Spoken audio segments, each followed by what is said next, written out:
जय हिंद प्यारे साथियों, मैं रामचंद्र आपका हार्दिक स्वागत करता हूं अपने YouTube channel RS math study पर, जिसमें आप नंबर सिस्टम का सेकंड पार्ट है, उसको आज मैं डिफाइन करूंगा। तो नंबर सिस्टम का सेकंड में देखिए, ठीक, एक होती है वास्तविक और एक होती है काल्पनिक संख्या। तो सबसे पहले आएगी वास्तविक संख्या। कौन सी? वास्तविक संख्या। और इसमें जो दूसरी है हमारी काल्पनिक संख्या, काल्पनिक संख्या। नंबर एक वास्तविक, नंबर दो काल्पनिक, यानी दो प्रकार की संख्या होती है। ठीक, जो हमारी वास्तविक संख्या होती है वो कहाँ से कहाँ तक? वास्तविक संख्या हमारी माइनस अनंत से लेकर कहाँ तक? प्लस के अनंत तक। यानी संख्याएं वास्तविक माइनस अनंत से लेकर प्लस अनंत तक होती है। इसमें क्या होता है? प्राकृतिक नंबर। तो प्राकृतिक नंबर यानी नेचर नंबर, प्राकृतिक संख्या क्या होता है? प्राकृतिक संख्या। प्राकृतिक संख्या क्या होती है? जो संख्या हमारी, जो संख्या यानी एक से स्टार्ट हो, कहाँ से? एक से स्टार्ट हो, 1 2 3 दौड़ कहाँ तक गए? अनंत तक। जो संख्या एक से स्टार्ट होकर कहाँ तक जाती है? अनंत तक, उसको कहते हैं प्राकृतिक संख्या। ठीक, इसी में काल्पनिक नंबर होता है। जो काल्पनिक नंबर है, इमेजरी नंबर। ठीक, काल्पनिक संख्या क्या होता है? जिसका मान हम पूर्णतः परिभाषित ना कर सके। तो इसमें एक साइन आता है इस प्रकार का, ये होता है आई टाइप का होता है। इसका नाम होता है आयोटा। क्या होता है? आयोटा। इसे डिफाइन करते हैं आयोटा से, आयोटा से। ठीक, और जो आयोटा स्क्वायर की वैल्यू होती है, आयोटा स्क्वायर बराबर होता है -1। आयोटा स्क्वायर क्या होता है? -1। यदि आयोटा स्क्वायर को इधर ले जाएंगे तो आयोटा बराबर रूट का -1 आएगा, रूट का 1। जो संख्याएं हमारी रूट में है, कौन सी है? जो संख्या हमारी रूट में है और कैसी माइनस है, वो सारी संख्या हमारी कैसी? काल्पनिक नंबर है। जैसे रूट में हो गया 11, रूट में 5 है। इसी में यदि अगर मान लो इसी में माइनस का रूट 7 लिख दिया है, माइनस का रूट 7, तो माइनस हमारा रूट से बाहर है, तो इसका मान हम निकाल सकते हैं। तो हमारी ये कैसी है? वास्तविक संख्या, काल्पनिक नंबर। इसी में एक और आता है जीरो। क्या आता है? Zero number. जो जीरो नंबर होता है इसका ही होता है जीरो नंबर। जीरो नंबर क्या होता है? जिस संख्या में यदि जीरो को जोड़ देते हैं, कि जिस संख्या में जीरो का पहले 1 2 सॉरी 0 1 2 3 डॉट डॉट अनंत तक, जो संख्या हमारी जीरो से स्टार्ट होती है, जो संख्या कहाँ से स्टार्ट होती है? जो संख्या हमारी जीरो से स्टार्ट होती है उसको पूर्ण संख्या क्या बोलते हैं? पूर्ण संख्या बोलते हैं, पूर्ण संख्या बोलते हैं। अब देखते हैं हमारी क्या है? जो वास्तविक संख्या कहाँ से? माइनस अनंत से लेकर प्लस अनंत तक है। इसमें प्राकृतिक नंबर मान लो 1 2 3 डॉट डॉट अनंत तक है। ये कैसी है? ये सारी की सारी वास्तविक नंबर है। यही जो काल्पनिक नंबर यानी आई यानी आयोटा, आयोटा स्क्वायर वैल्यू -1 होता है, तो आयोटा बराबर होता है √-1। जो संख्या हमारी माइनस में है, उनको क्या बोलते हैं? काल्पनिक नंबर। ठीक, जो हमारा काल्पनिक नंबर है। अब इसमें देखो सवाल किस प्रकार से पूछेगा क्वेश्चन। तो सबसे पहले उस सवाल को हम देखते हैं। ठीक, n प्रथम n प्राकृतिक संख्याओं का योग। ठीक, प्रथम n प्राकृतिक संख्याओं का योग। तो कैसे? जो संख्या हमारी कैसे? +1 2 3 प्लस डॉट डॉट अनंत तक। कहाँ तक? अनंत तक। तो सॉरी डॉट डॉट n तक आएगा, अनंत तक नहीं, यानी n संख्याओं का पूछ रहा तो n तक आएगा। तो इसको कैसे निकालेंगे? इसको क्या होता है फॉर्मूला? n/2 n प्लस का 1, n/2 इंटू n+1। ये क्या होगा? ये प्रथम n प्राकृतिक संख्याओं का योग निकालेंगे। ठीक, इसी में नंबर 1 हो गया। नंबर 2 में क्या आएगा? देखो नंबर 2 में आएगा प्रथम n प्राकृतिक संख्याओं के वर्गों का योग। यदि इसी में क्या पूछा? वर्गों का योग, n संख्याओं के वर्गों का योग, यानी प्रथम n संख्याओं के वर्गों का योग पूछ ले। वर्गों का योग मान लो जैसे यही संख्या लिखी 1 का वर्ग प्लस 2 का वर्ग प्लस 3 का वर्ग प्लस डॉट डॉट यानी n स्क्वायर का पूछ ले। तो इसमें क्या करना है? जो n स्क्वायर दिया तो पहले n को लिखो, n के बाद क्या लिखना है? जो ये लिखा n+1 कोष्टक को बंद कर दो, फिर लिखो n+1 और इसके पूरे के बटे क्या आ जाएगा हमारा? 6, पूरे के बटे 6 आएगा। इसमें एक और चीज़ पूछता है, दूसरा थर्ड पॉइंट में पूछेगा हमारा n संख्याओं के घनों का योग। क्या पूछेगा? प्रथम n संख्याओं के घनों का योग। तो घनों का योग निकालने क्या करें? कुछ नहीं करना है, जो सूत्र दिया वही करो, n/2 n+1 का पावर 2 कर दो। ठीक, जो हमारा प्रथम n निकालने का योग है वही सेम है, इसका सिर्फ पावर क्या हो जाएगा? 2 हो जाएगा। ये तो हमारी रही 3 से 4 चीज़ें। अब इसमें तो क्या है, क्या पूछता है? तो पहले सवाल चेक करेंगे। ठीक, सवाल में क्या, जैसे मान लो दे दिया जाएगा सवाल, क्वेश्चन नंबर ये डालो, प्रथम 15 प्राकृतिक संख्याओं का योग कह रहा प्रथम 15 प्राकृतिक संख्याओं का योग।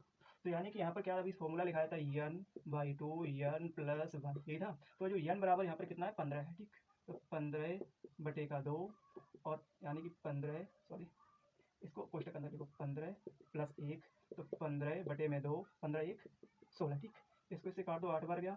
15 का 8 में जब गुणा करेंगे 15 का हाँ 2 से काटा 16 8 हो गया, ठीक। तो 15 का 8 में मल्टीप्लाई करेंगे तो 15 गुणे में 8 बराबर में 120। तो प्रथम 15 प्राकृतिक संख्याओं का योग कितना आएगा हमारा 20 आएगा, ठीक। इस प्रकार अब जो हमारी रियल नंबर यानी वास्तविक संख्या है, कौन सी रियल नंबर यानी वास्तविक संख्या है, आगे जो हमारी रियल नंबर है, रियल नंबर यानी कि वास्तविक संख्या है, कौन सी वास्तविक संख्या है। अब ये वास्तविक संख्याएं आगे दो भागों में डिवाइड हो जाती हैं, किन से दो भागों में डिवाइड होती हैं। तो पहला भाग हमारा क्या होगा इसका परिमेय और अपरिमेय, यानी कि परिमेय और परिमेय में यानी कि रेशनल नंबर और इन रेशनल नंबर में। तो इसको कितने भागों में तोड़ेंगे, दो भाग में। किसमें परिमेय संख्याएं बनेगी और एक बनेगा इसका अपरिमेय, क्या बनेगा अपरिमेय संख्या है। एक परिमेय संख्या दूसरा अपरिमेय संख्या है, ठीक। अब जो इसमें हमारी परिमेय संख्या होती है वो कौन सी होती है, जो परिमेय संख्या ऑलवेज यानी परिमेय संख्या हमेशा p/q के रूप में आएगी, p/q के रूप में। और यहाँ पर एक चीज़ और है, जो हमारा q इक्वल नॉट जीरो, जो q हमारा है वो कभी जीरो नहीं हो सकता है, ठीक। तो परिमेय संख्या p/q में है, जो q हमारा जीरो कभी नहीं हो सकता है। और इसमें क्या है, इसमें संख्या p/q के रूप में नहीं होगी, p/q के रूप में नहीं होगी। यदि हो भी सकती है तो q कभी कभी जीरो भी हो जाएगा, पर ये हो नहीं सकता, p/q के रूप में नहीं होगी, ठीक है। और यहाँ p/q के रूप में होगी।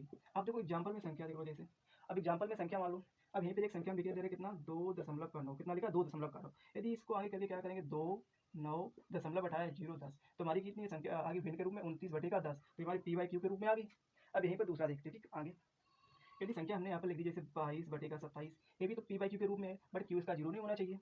आगे देखो संख्या थी 8.25 लिख दिया, क्या लिख दिया हमने थर्ड पॉइंट, ये फर्स्ट और ये सेकंड और ये थर्ड, क्या लिखा 8.25। तो दशमलव बढ़ाएंगे तो ऊपर 825, यहाँ से दशमलव बढ़ाया तो 2 0, कितना हो गया 825/100। इसको थोड़ा तोड़ सकते हैं 5 से, ठीक।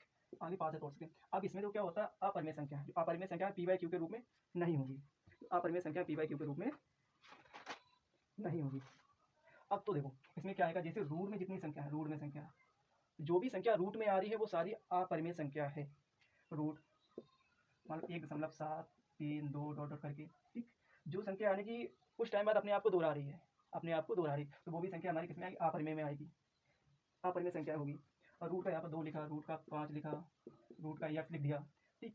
और x का मान डिफाइन कर। एक चीज़ यहाँ पर और है, अभी कौन बताएगा, जो हमारी पाई है, क्या ये पाई, जो पाई परिमेय है या अपरिमेय है, जो पाई हमारी परिमेय है या अपरिमेय है, ठीक।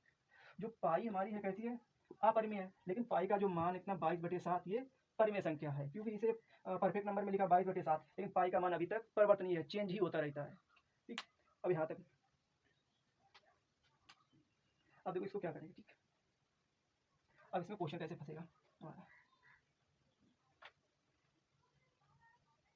कर दो, ठीक। इसमें क्या लिखना क्वेश्चन 2 में 2 तथा 5 के 2 तथा 5 के बीच की 2 तथा 5 के बीच की परिमेय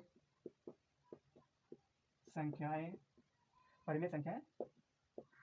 ज्ञात करो। 2 तथा 5 के बीच परिमेय संख्या ज्ञात करो। तो इसको ज्ञात करने के सिंपल सी तरीका, जो भी संख्या दे रहे, ठीक, उसमें क्या करना है, इसे टिक के रूप में लिख लो, ठीक। तो क्या करना है a प्लस b/2, यदि 2 संख्या दे रहा है तो a प्लस b/2, अगर आगे दे रहा है तो कुछ आगे करना ABC करके, ठीक। तो यानी 2 दे रहा है प्लस का 5 है बटे में 2, 5 2 7, 7 का बटेगा 2। तो एक ऐसी परिमेय संख्या यानी p/q के रूप में है, किसमें है p/q के रूप में है। यदि इसी में थर्ड पॉइंट एक चीज़ और पूछ रहे, इसी में अगर एक क्वेश्चन हो दे रहा है, ठीक। क्वेश्चन 3 मान लो यही 2 तथा 5 के बीच, 2 तथा 5 के बीच में 2 तथा 5 के बीच में कितनी परिमेय 2 तथा 5 के बीच कितनी परिमेय संख्याएं होगी, ठीक। अब 2 और 5 के बीच में मान लो जैसे 2 लिखा है, 2 के बाद इसको लिखते हैं 2, आगे क्या लिखते हैं 2.1 लिख रहे हैं, ठीक। 2.2 भी लिख सकते हैं। तो दो संख्याओं के बीच यदि परिमेय संख्याएं पूछी जाए कितनी है, तो हमेशा अनंत आएगी, कितनी आएगी अनंत आएगी। क्योंकि हम उसको डिफाइन नहीं कर सकते, इसलिए अनंत आएगी। अब देखो जो रियल नंबर, इसको और आगे बढ़ते हैं।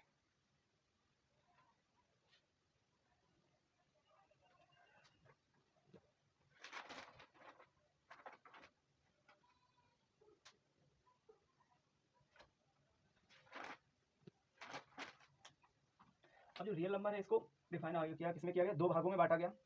जो हमारी रियल नंबर यानी वास्तविक संख्याएं हैं, इनको अब हम भाज्य, इसमें भाज्य और अभाज्य, भाज्य और अभाज्य संख्या, भाज्य और अभाज्य संख्या। अब देखो भाज्य और अभाज्य क्या होता है, यानी प्राइम और को prime number, sorry prime number और कंपोजिट नंबर, कंपोजिट नंबर और प्राइम नंबर, ठीक। तो भाज्य संख्या हमारी क्या होती है, जो भाज्य जैसे मान लो 2, 4, 6, इसको कभी कभी सम भी बोल सकते हैं, क्या, सम संख्या। अभाज्य को विषम भी बोलते हैं, क्या बोलते हैं, विषम। अभाज्य को विषम भी बोलते हैं। भाज्य संख्या क्या होती है, जो जिस संख्या में क्या करना है, जिस संख्या में दो का पूर्ण रूप से, दो का पूर्ण रूप से क्या भाग हो जाए, जिस संख्या में दो का पूर्ण रूप से भाग हो जाए, दो मान लीजिए जैसे 6 है, ठीक।